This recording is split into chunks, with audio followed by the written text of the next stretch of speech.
김준 감독님 안녕하세요. 아, 예. 우선은 이렇게 인터뷰 응해 주셔서 너무 감사드리고요.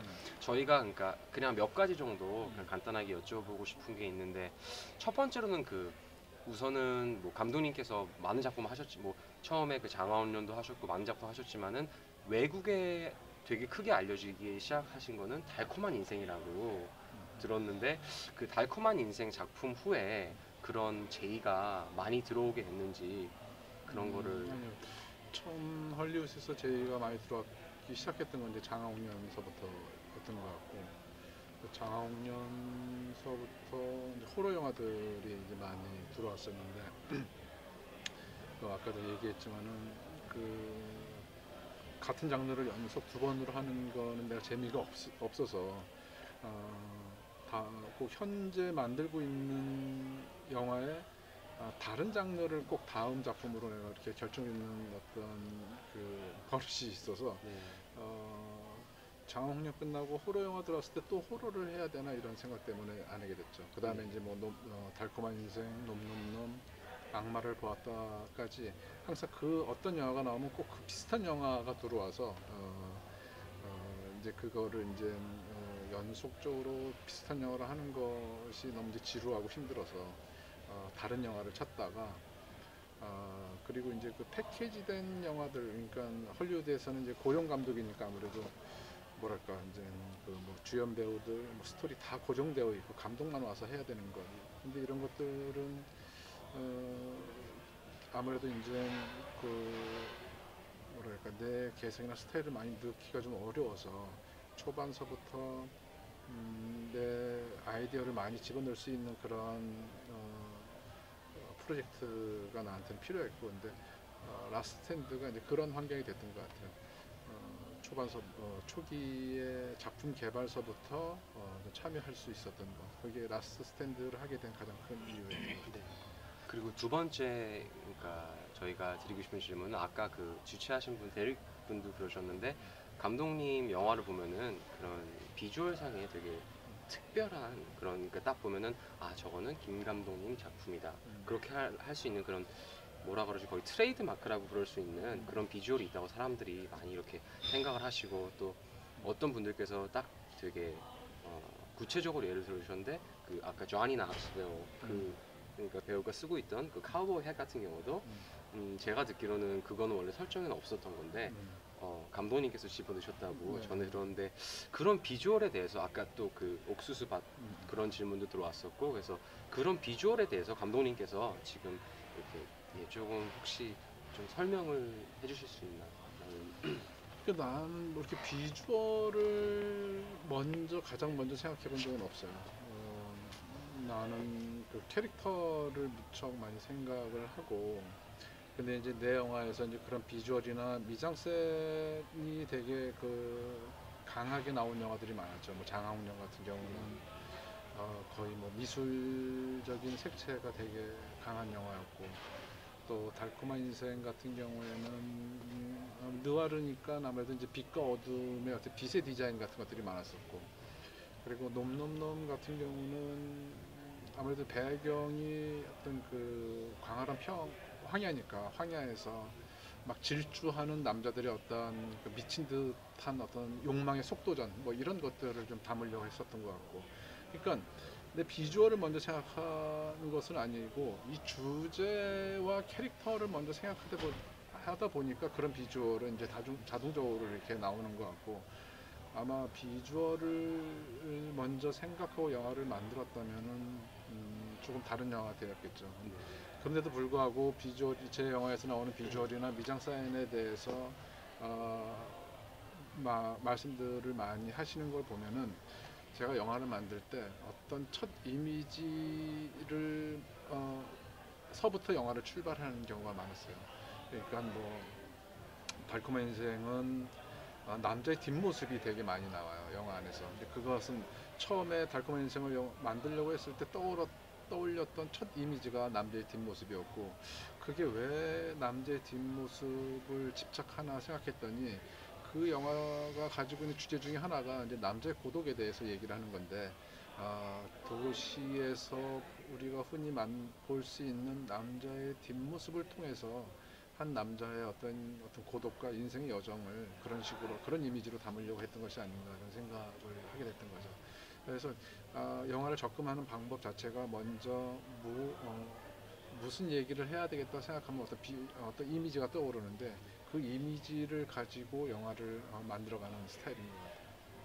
그러시면은 그 이제 라스트 스탠드 무비로 돌아가가지고 아까 그러니까 예를 들었던 그 옥수수 맛이나 그런 카우보이 같은 경우는 어떤 것에서 이렇게 좀 영감을 얻으셔서 왜냐하면 말씀하신 대로 그 스크립트에는 원래 없었던 아이디어인데 어떤 영감으로 그렇게 그러니까 이제 이게 카체싱이 주를 이루잖아요. 네. 그러니까 근데 여태까지의 카체싱이라는 것은 이제 시야가 확보된 상태에서 상대방 쫓는 사람이 있고 쫓기는 사람이 있는데 이 쫓기는 사람과 쫓는 사람이 서로 이렇게 거리가 가까워지고 멀어지면서 서스펜스가 유발되는 거잖아요. 그 네. 카체싱이.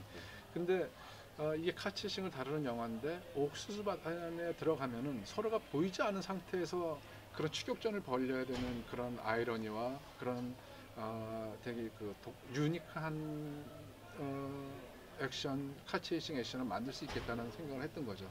그래서 이제 옥수수밭을 선택했던 거고, 그리고 이제 그 투구에서 보여준 이제 그 자니 락스빌이 연기했던 그 캐릭터가 무척 재밌고 또 독특하고 가장스러운 그런 어떤 캐릭터인데 그 사람을 좀 더 이렇게 뭔가 어떤 그 시간을 잡아먹지 않은 설정을 주지 않고 자연스럽게 그 캐릭터를 강화시키는 방법이 무엇이 있을까 고민하다가 예를 들면 그 자니 락스빌이 총에 맞아서 실려갈 때 그 자기가 들고 있는 투가 덜덜덜덜 떨건 이런 것들은 시간 그뭐 시내 21에서도 이제 주성철 기자가 얘기했지만은 시간을 낭비하지 않고 어떤 유머를 발생시키는 가장 효율적인 그런 어떤 방법들 뭐 이런 식으로 얘기를 하는데 그런 식으로 뭐 처리를 하는 거죠. 그러니까 더 네. 캐릭터를 강화시키기 위한 어떤 장치들이. 예, 알겠습니다. 그러면 아까 인터뷰에서 말씀을 해주셨는데 그 라스트 핸드 같은 경우, 그러니까 감독님께서 아까 말씀하셨는데 할리우드가 그러니까 한 번도 꿈은 아니었다라고 말씀하셨는데 이번에 그 라스트 스탠드 그 제의를 받으면서 그런 약간 할리우드의 진출에 대한 게 약간은 어떻게 보시면은 그러니까 그런 것을 마음에 두고 있으셨는지.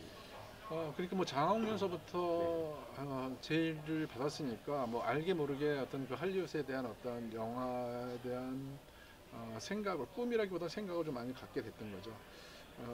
그리고 이제 그 헐리우드에 와서 이제 영화를 만드는 거는 아까도 좋은 점들을 몇 얘기했는데 너무 궁금한 게 너무 많아요. 그러니까 배우들이 너무 궁금하고 또 내가 할 수 있는 소재와 또 장르와 그리고 스토리들이 너무 무궁무진하다는 느낌에서 또 그런 것들을 내가 할 수 있는 것들이 궁금하고 그리고 광활한 어떤 그 면적이 가지고 있는 로케이션에 대한 궁금증도 너무 많고요. 이런 것들에 대한 궁금증이 많은 거죠. 그래서 그리고 이제 또 내 영화를 좀 더 많은 사람들한테 보여줄 수 있을 수 있다는 그런 기회가 생긴다라는 거. 뭐 이런 것들도 헐리우드에서 영화를 만들게 되는 어떤 매력인 것 같아요. 지금 마지막 질문은 아까 Q&A 할 때에도 아놀드 슈왈츠제네거 씨도 그러셨고 말씀해 주신 게 되게 열정적인 디렉터님이시라고 하면서 진짜 설명해 주셨다시피 막 직접 그러니까 막 가가지고 진짜 연기를 해주시고 직접 표정을 지어주시고 막 그 스턴트가 있을 때는 정말 뛰어내리시고 그러셨는데 한국 배우 이제 한국에서 작품을 하실 때에도 그러니까 한국에 있는 배우들을 지도하시는 방법이랑 그러니까 미국에 있는 배우들을 지도하시는 방법은 설명을 해주셨는데 한국에 있는 배우들을 지도해 주실 때 어떻게 조금 차이가 있는지 그런 것을 잠시만 설명해 주세요. 그러니까 한국에서는 어쨌든 같은 나라 말을 사용하니까 아무래도 좀 더 편하죠. 그리고 아주 깊은 얘기 그리고 아주 섬세한 얘기도 내 직접 얘기를 할 수 있는 부분들이 있고 그렇기 때문에 뭐 한국보다는 내가 실현을 해 보이는 게 이제 뭐 헐리우드 영화 더 많을 수밖에 없겠죠. 그러니까 예를 들면은 한국에서는 내가 이제 무슨 이거를 그 연기를 디렉션을 할 때 절대 이렇게 그 논리적으로 얘기하지 않아요. 그러니까 이 장면 슬픈 거니까 이 장면은 슬퍼야 돼 이런 걸 백날 얘기해봤자 그걸 모르는 사람이 없거든요. 예를 들면 그 슬픈 장면이 필요할 때는 나는 정서적으로 접근하는 편이에요. 그러니까 어떤 그런 비슷한 경우에 어떤 슬픈 얘기를 어떤 있었던 얘기나 어떤 이야기들을 전달하거나 아니면 뭐 음악을 들려주거나 아니면 그림을 보여주거나 그러면서 정서적으로 그것을 전달하는 편이지 그것을 논리적으로 이렇게 얘기를 하는 편은 아닌 거죠.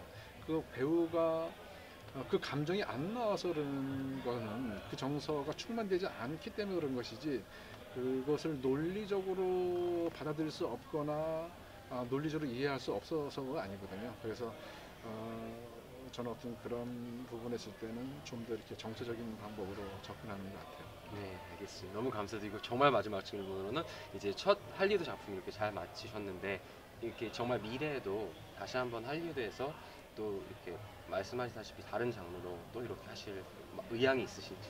네, 아무래도 이제 이게 라스트엔드가 첫 작품이다 보니까 한국에 데뷔할 때랑도 비슷한 것 같아요. 내가 하고 싶었던 거 또 내 스타일들을 여유 있게 많이 반영하지는 못했어요. 그래서 제대로 실력 발휘를 뭐 반밖에 못했다는 생각이 좀 들고 그래서 이제 좀 더 내가 좀 여기서 좀 여유로운 환경에서 이제 이 시스템을 이제 알았으니까 거기서 생긴 어떤 여유를 가지고 좀 더 내가 현장을 더 장악하고 장악한 영화들, 내가 더 현장을 통제할 수 있는 통제된 영화, 그리고 내 스타일과 뉘앙스와 개성이 더 좀 더 들어간 영화들, 뭐 이런 영화들을 만들 수 있지 않을까 하는 생각이에요. 알겠습니다. 너무 감사드립니다.